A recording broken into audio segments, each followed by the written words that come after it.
Bonjour. C'est avec plaisir que l'Association des résidents pour la protection de l'environnement du lac d'Argent vous présente aujourd'hui deux entrevues, en fait. Deux entrevues qui sont assez techniques, au cours desquelles on va vous expliquer comment on s'y prend pour concevoir le matériel dont on se sert pour lutter contre le Myriophylle aipi dans les eaux du lac d'Argent.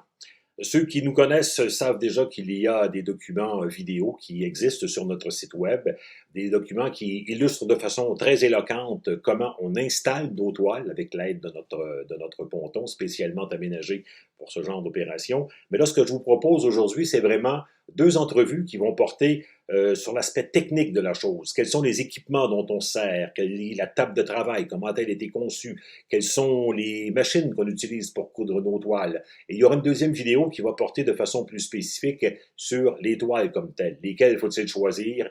Quelles sont les différences entre les différentes toiles? Quels sont les permis requis? Enfin bref, vous allez retrouver tout ça dans ces deux courtes entrevues qui vont suivre. Et si jamais vous ne trouvez pas de réponse aux questions qui vous trottent en tête, bien, vous retrouverez à la fin de ces deux entrevues toutes les coordonnées de l'ARPELA de façon à ce qu'on puisse répondre à vos questions. Vous n'aurez à ce moment-là qu'à nous contacter et c'est avec grand plaisir qu'on va accepter de partager notre savoir-faire avec vous. Alors, je vous souhaite un bon visionnement. Au plaisir.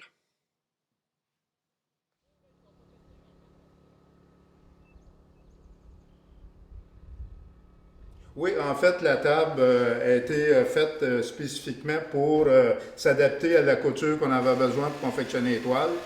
C'est une table qui a un compte-tour pour compter les pieds parce qu'on fait une couture aux 10 pieds. Et puis, au début de la couture, c'était une table qui était actionnée à la main avec une manivelle. Maintenant, on a motorisé le processus pour que ça soit plus facile pour nous. Et puis, on fait la couture avec une machine. En fait, c'est des machines de couture pour les producteurs maraîchers, en fait, pour coudre des sacs de légumes. Fait que, on utilise le même type de machine pour coudre les ourlets de nos toiles. Ça, c'est une machine que vous avez trouvée quoi, sur le marché des produits secondaires? C'est une machine qui est vendue par des fabricants de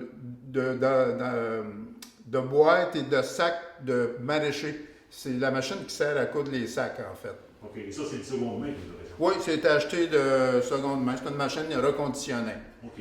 Le moteur que vous avez préparé pour tirer les toiles, ça a été conçu par l'Arpela aussi. C'est toi qui les as conçus? Oui, c'est moi qui l'ai conçu. Au départ, les tuyaux ils étaient actionnés avec des manivelles à la main et ça devenait trop physique. Fait qu'on j'ai équipé la table d'un moteur et puis d'un engrenage pour que le processus se fasse automatique.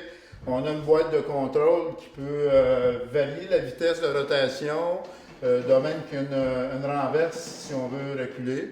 Et puis, c'est ça, tout se fait automatiquement de cette façon-là. Ce sont des produits qu'on retrouve assez facilement sur le marché ou il faut vraiment faire beaucoup de travail pour trouver ça? Là? Ça, c'est des produits industriels. C'est pour les gens qui fabriquent des machines agricoles, entre autres.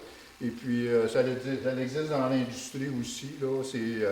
En fait, c'est une console. Ils appellent ça une console en anglais. Ils appellent ça une drive, en fait. Et puis, ça permet d'ajuster la vitesse qu'on veut. Et puis, de rendre le tout automatique. Puis vous avez installé des rouleaux aussi de l'autre côté de la table? Oui, on a fait, pour aider au déroulement, on a fait des rouleaux sur roulement à billes des deux côtés. Ça permet au déroulement de la toile de façon plus facile. OK. Vous faites combien de toiles à l'heure, par exemple? On fait 3 toiles à l'heure. Dans les bonnes conditions, c'est une toile aux 20 minutes. OK. Les toiles, 8 pieds de large, 50 pieds de long. Le début et la fin des toiles, il y a toujours une tige de tuyau galvanisé d'1 pouce de diamètre avec des encoches dans les extrémités pour permettre de fixer pour la rotation. Et puis, à tous les 10 pieds dans la toile, c'est une barre de lest, une tige de béton armé, en fait. Une tige d'armature? Une tige d'armature galvanisée de béton armé. Fait que dans les extrémités, 2 tuyaux galvanisés d'1 pouce. Et puis, au centre, 4 barres de lest de tiges d'armature. Ça, c'est nouveau aussi de cette année. Les barres là maintenant sont galvanisées pour éviter qu'il se forme des débris dans l'eau. Oui, c'est ça. Les premiers barres qu'on s'est servis, c'était des barres de métal sans protection. Et puis, ça faisait de la rouille à l'ombre, fait qu'on a passé à la barre galvanisée. C'est un peu plus dispendieux, mais on évite la rouille. Et les tuyaux principaux, ça c'est vendu en tuyaux de quoi, 20 pieds, je pense? Oui, les tuyaux principaux, c'est en longueur de 20 pieds. Fait qu'on fait 2 tuyaux avec une barre, on les coupe en deux. Ces tuyaux-là sont coupés, ils sont chanfreinés pour enlever le coupin du métal. Et puis sont encochés par la suite pour pouvoir les adapter pour la rotation du moteur.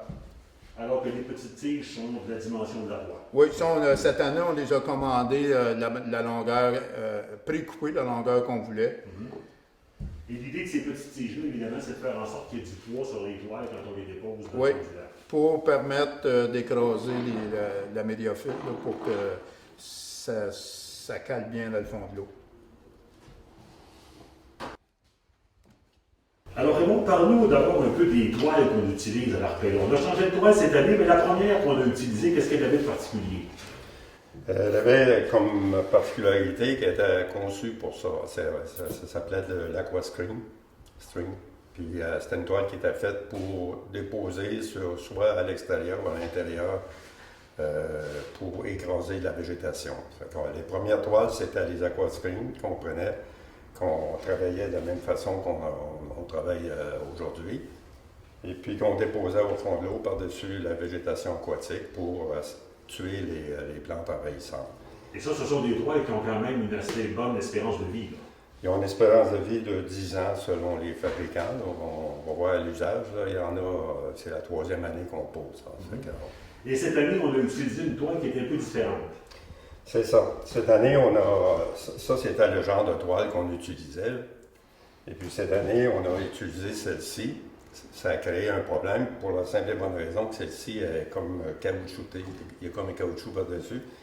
Ça causait une résistance à la machine à coudre, ce qui faisait que la machine ne fonctionnait pas bien. Puis on ne savait pas exactement pourquoi, jusqu'à temps qu'on trouve le moyen de lubrifier la toile, le caoutchouc, pour que la machine glisse plus facilement sur la toile. Puis depuis, on a réglé le problème, puis on peut continuer à faire des toiles de la même façon qu'on faisait antérieurement. C'est plus difficile à manipuler, plus difficile à coudre. Par contre, l'impression qu'on a au toucher, c'est qu'elle est de meilleure qualité.